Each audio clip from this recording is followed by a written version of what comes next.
Doctor Naeem दोनों ने एक ही बात कही है कि तुर्की बहादुर जो है वो किसी गलत फहमी में ना रहे। अफ़गानिस्तान में उसके लिए कोई जगह नहीं है। वो यहाँ पे नेटो का मेंबर बन के आया था, हमारा यार या हमारा दोस्त या हमारी फूफी का पुत्र बन के नहीं आया था। तो जब सब लोग जा रहे हैं तो वो भी जाएगा, और कोई जनाब काबुल एयरपोर्ट को हिफाजत जो है वो उसका नहीं जिम्मेदारी दी जा सकती। दोस्तों, तालिबान ने तुर्की को सीधी चेतावनी दी है कि तुर्की किसी मुगालते में ना रहे और बाकी नाटो फौजों की तरह अपना बोरिया बिस्तर बांधे और अफगानिस्तान से चला जाए।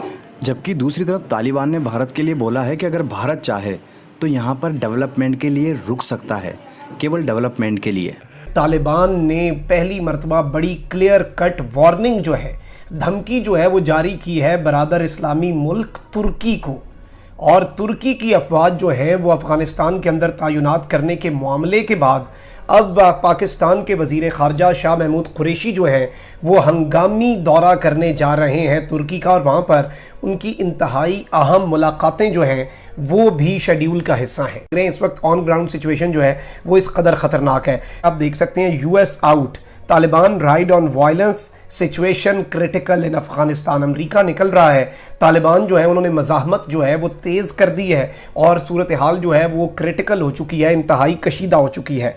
और लास्ट फ्यू वीक्स के अंदर ये भी इस चीज़ को रिपोर्ट कर रहे हैं कि वहाँ पर बहुत सी चीज़ें अफगान तालिबान जो है वो अपने अंडर कंट्रोल ले रहे हैं। काबुल इंटरनेशनल एयरपोर्ट जो है काबुल के अंदर, उसकी सिक्योरिटी का एक बहुत बड़ा मसला था, क्योंकि अफ़गानिस्तान की फोर्सेस जो हैं, अफ़गानिस्तान की अपनी आर्मी जो है वो इस वक्त बिल्कुल एक्सपोज होकर रह गई है और ना अहल है। और अमेरिका को और तमाम तरह इत्तेहादी ममालिक को ये इशू है कि एयरपोर्ट, आपको पता है कि किसी भी मुल्क का जो इंटरनेशनल एयरपोर्ट होता है उसे सबसे सेफेस्ट जगह तस्वुर किया जाता है, क्योंकि डिप्लोमेट्स भी हैं अफ़गानिस्तान के अंदर, तमाम तरह ममालिक के सिफारतकार भी हैं, फ़ौजें भी हैं, उन्होंने वहीं से निकलना है। तो जो अफ़गानिस्तान का काबुल मेन एयरपोर्ट है उसकी सिक्योरिटी जो है वो ना तो अमेरिका के ऊपर राज़ी हैं, क्योंकि अमेरिका निकल रहा है और उसके बाद आपको पता है कि डिप्लोमेट्स भी निकलते रहेंगे, तो उसकी सिक्योरिटी एक बहुत बड़ा मुअम्मा बन गया। इस सब के अंदर तुर्की, जो कि नेटो का इत्तेहादी तो है ही है, लेकिन आलम इस्लाम के अंदर तैयब एर्दोआन जो है उनका एक अपना मकाम व मर्तबा है। तो तुर्की का एक नाम सामने आया कि तुर्की इसकी सिक्योरिटी संभाल लेगा, उस पर जो इत्तेहादी अफवाज हैं उन्हें भी इशू नहीं होगा, नेटो को भी इशू नहीं होगा और तालिबान जो है उन्हें भी इशू नहीं होगा। लेकिन तालिबान इस वक्त ऐसा महसूस हो रहा है कि बहुत क्लियर है और वो तैयब एर्दोआन को और तुर्की को क्लियर कट वार्निंग जो है वो दे चुके हैं कि आपने इस मामले के अंदर नहीं घुसना, और आप इस मामले के अंदर आए तो आप अपना नुकसान करेंगे। ये स्पुतनिक न्यूज़ है, रशिया की स्टेट दावत देते हैं उनको कि देखो आपने तुम्हारे साथ रहना ना, वो तो चला गया। तो वो जब चला गया कहते हैं तो वो फिर कहते हैं कि ठीक है आपका हुक्म चलेगा। दोस्तों, तालिबान का तुर्की को क्लियर शब्दों में बोलना कि आपको भी यहाँ से जाना पड़ेगा, ये एर्दोगन के लिए एक बहुत बड़े झटके से कम नहीं है, क्योंकि एर्दोगन इस वक्त पूरी मुस्लिम जगत का लीडर बनना चाहता है। यही कारण है कि एर्दोगन कभी लीबिया में इंटरफेयर कर रहे हैं, कभी ग्रीस को परेशान कर रहे हैं, कभी अज़रबाईजान को आर्मेनिया के ख़िलाफ़ उकसाया और युद्ध हुआ और कितने मासूम लोग मारे गए उसमें, और आर्मेनिया का कुछ इलाका भी अज़रबाईजान ने कब्ज़ा कर लिया है। आर्मेनिया से वैसे ही तुर्की नफ़रत करता है, उन ईसाइयों से उनका 100 साल पहले जेनोसाइड भी कर चुका है तुर्की, और आज तक माफ़ी नहीं मांगी है।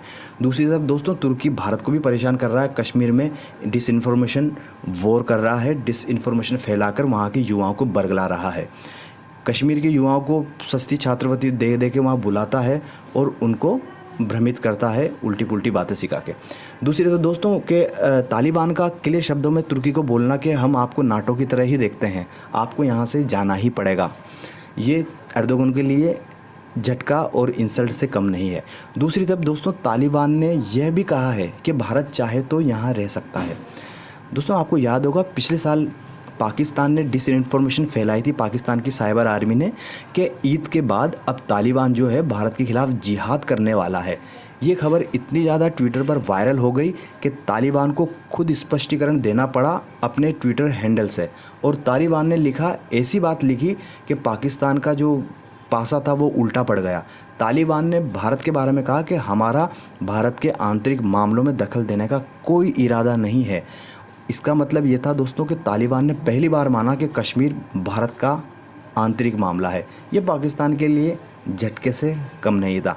दूसरी बात दोस्तों, तालिबान ने इसके साथ एक और बात जोड़ी थी कि अगर भारत चाहे तो डेवलपमेंट के लिए अफ़गानिस्तान में रह सकता है। हालांकि उसने ये भी कहा था कि भारत कभी हमें सपोर्ट नहीं करता, हमेशा गद्दारों को सपोर्ट करता आया है। उसने भारत के बारे में गुस्सा भी निकाला था, लेकिन साथ में ये बात भी बोल दी थी कि अगर भारत चाहे तो अफ़गानिस्तान में रह सकता है, केवल डेवलपमेंट के लिए। इसका मतलब दोस्तों कितनी बड़ी बात है कि वो तुर्की को, जो इस्लामिक देश है, उसको तो तालिबान बोल रहा है कि यहाँ से निकलना पड़ेगा, और भारत को बोल रहा है कि रह सकता है। क्योंकि दोस्तों भारत भी ये समझती है कि तालिबान लगातार पावरफुल हो रहे हैं और भारत का अरबों डॉलर का इन्वेस्टमेंट है अफ़गानिस्तान में। तो भारत बैक चैनल डिप्लोमेसी भी कर रहा है तालिबान के साथ में। तालिबान के साथ लगातार भारत कॉन्टैक्ट में है इस वक्त। भारत लगातार तालिबान से बात भी कर रहा है कि अगर तुम आते हो तो हमारा क्या शेयर होल्डर होगा यहाँ पे। और दोस्तों तालिबान को भी ये बात पता है कि भारत वहाँ पे दूसरी देशों की सेना की तुलना में डेवलपमेंट पे ज़्यादा ध्यान देता है।